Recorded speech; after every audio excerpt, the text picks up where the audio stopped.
Fórmula Médica transmitiendo salud. Un cordial para todos los seguidores de Fórmula Médica a esta hora. Con nosotros, como siempre, es un gusto saludar al doctor Julio César Castellanos, director del Hospital San Ignacio de Bogotá. Doctor Castellanos, muy buenas tardes, bienvenido. Buenas tardes, un saludo especial a todas las personas que nos ven y nos oyen en Fórmula Médica y para compartir qué hay de nuevo, en qué estamos y cómo va la situación de salud de nuestro país. Es un día bastante complicado. Hemos visto este día sin IVA, con muchas aglomeraciones, con mucha gente en las calles. ¿Qué implicaciones puede tener para los colombianos frente a esta pandemia este día sin IVA, doctor Castellanos? Pues las implicaciones las vamos a saber en 15 días que veremos el incremento o no de los casos nuevos de COVID. Definitivamente lo que hemos visto en las imágenes de los noticieros es la acumulación, el aumento de mucha gente con poco o ningún espacio entre ellos. O sea, el espacio mínimo de 2 metros no se está respetando en muchos de los sitios, pero por ahora no podemos decir nada porque generalmente las noticias muestran lo peor que está pasando y no lo mejor. Puede ser que haya mucha gente disciplinada y solo haya indisciplinados donde han estado los noticieros.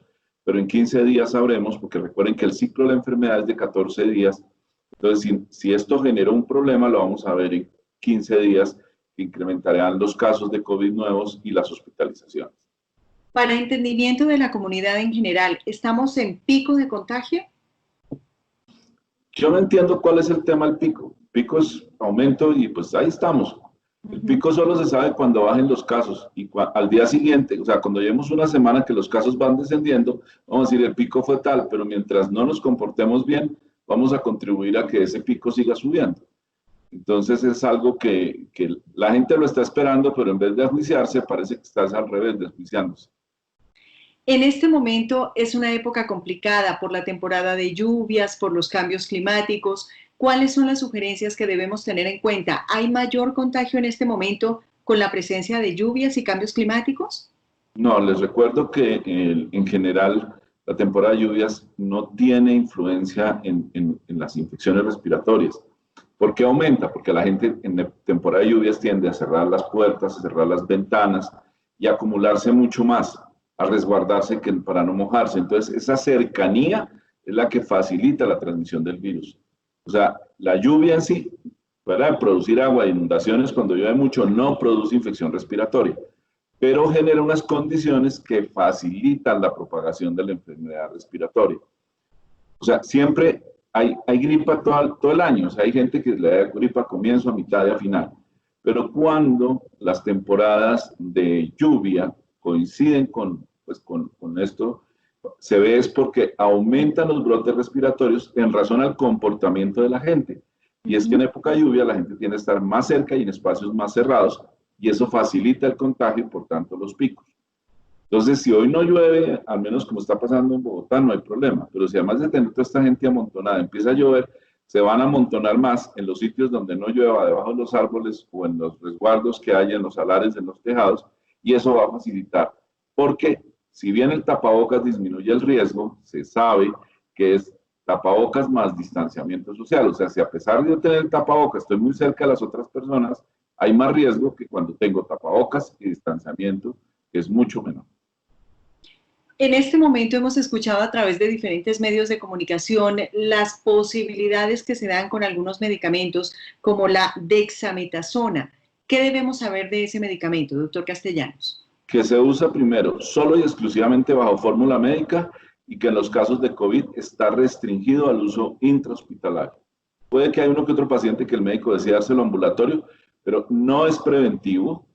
Les recuerdo, el COVID no tiene cura, tiene manejo para los síntomas, dolor, la fiebre, la tapazón, etcétera, o manejo para las complicaciones. Y el corticoide aparece y se utiliza esa dexametasona para el manejo de las complicaciones inflamatorias que la infección viral le va a los pacientes de casos moderados y graves. O sea, en los casos leves no tiene ninguna presentación. En cambio, sí tiene efectos secundarios importantes. ¿Cómo cuáles, doctor Castellanos? En usos cortos no tanto, pero si se empieza a usar seguido y todos los días, van a aparecer tres efectos principales. Primero, baja las defensas, porque la cortisona precisamente se utiliza en pacientes con problemas autoinmunes para bajar el nivel de defensas, para nivelarlos, como la artritis, por ejemplo, que es donde quizás más la gente haya de usarlo. Entonces, primero baja las defensas, o sea, si yo me lo tomo cuando no tengo un trastorno de las defensas, que es lo que produce el virus en algún momento, sino me lo tomo todos los días sin necesidad, me va a dar más fácil el virus. Segundo, las personas pueden sufrir de peso, o sea, sobre todo se empieza a engordar. Las personas que ya lo han tomado saben, que se llaman como cara de luna llena, se llama síndrome de Cushing, se ponen gorditas de la cara y también se les aumenta las grasas en el cuello y en los hombros. A las mujeres les puede producir hirsutismo, o sea, el vello casi masculino, o sea, se incrementa el grosor del vello y la cantidad.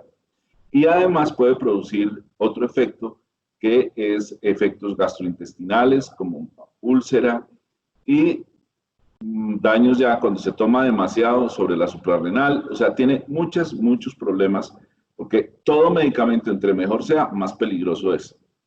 La gente no, o sea, nada mejor que lo que cura el cáncer, pero si uno se lo toma, lo mata, si no lo necesita y si no lo hace a dosis adecuada. Entonces hay que tener mucho cuidado porque no, el COVID no se cura, el COVID se trata.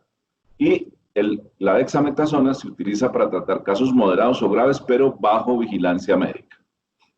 Doctor Castellanos, en este momento, ¿cómo es el tratamiento del COVID? Es decir, inicialmente se quedan en la casa como una gripa normal, pero cuando llegan a una unidad médica, ¿qué pasa? Depende cómo estén, porque las personas en general tienen dificultad para respirar, o sea, una baja saturación y algún problema pulmonar. Entonces, de acuerdo a eso se maneja y generalmente puede ser solamente oxígeno, algún manejo para la fiebre y el dolor y no más. Y de acuerdo ya al resto, viene desde medicamentos sencillos que se mantienen mientras la persona se recupera, a tener que usar ventilación mecánica, o sea, colocar un tubo entre la tráquea, ventilar a la persona utilizando un equipo, colocarle líquidos intravenosos, la dexametasona y otros medicamentos que se van a utilizar de acuerdo al estado clínico de la persona.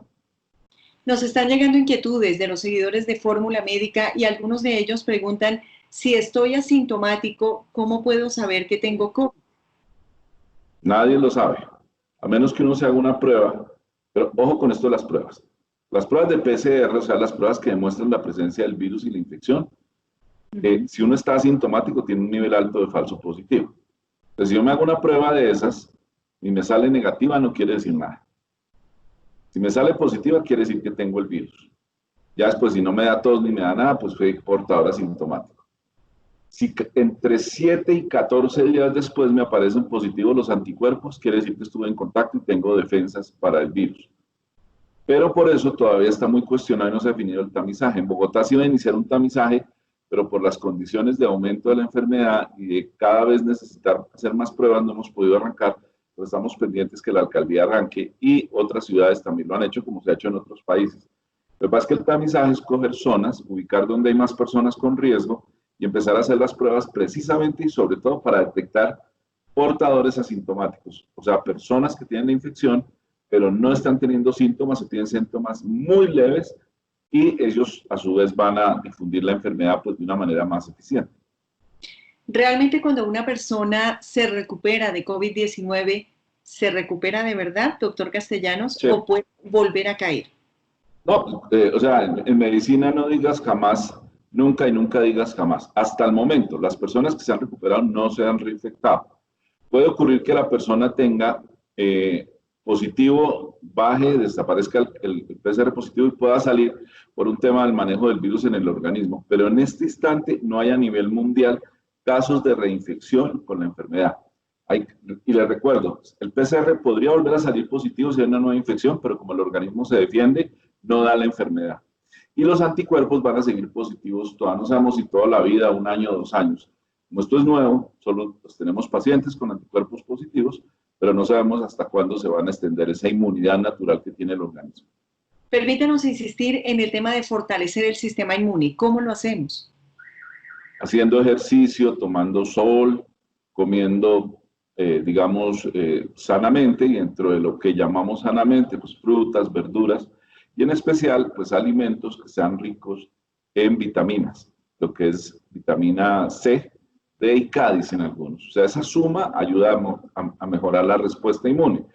Pero principalmente, puede ser tomando pastillas que no es necesario, Pero, ¿por qué? Porque si uno consume frutas, sobre todo fruta fresca, eso es un suficiente aporte para la dieta. Doctor Castellanos, estamos en alerta naranja en Bogotá. ¿Qué implicaciones tiene particularmente para las unidades de cuidado intensivo? Hay dos implicaciones. Primero, que estamos ya desde hace un tiempo, desde que empezó esto, reportándole al distrito y al país, también al ministerio, cómo estamos de cupo de las unidades de cuidado intensivo.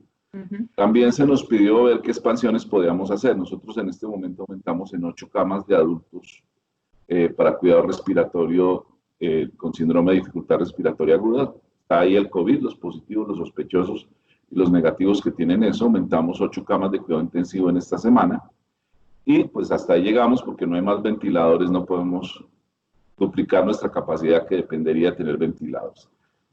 Por otro lado, lo que estamos haciendo es que todos, además de ese reporte y ver cómo aumentamos nuestra capacidad y de tener el personal pues, en alerta, la Secretaría Distrital de Salud, cuando uno está lleno y tiene un paciente para ubicar, sin mirar cuál es la EPS ni nada, mira es dónde está cerca la persona vive, que haya digamos, analiza rápidamente, se necesita una cama de cuidado intensivo para COVID, entonces mira en qué unidad de la ciudad está y de acuerdo a la que quede más cercana al sitio de residencia de la persona o de la referencia, de acuerdo que a veces lo más demorado es mover las ambulancias para llevar a los pacientes.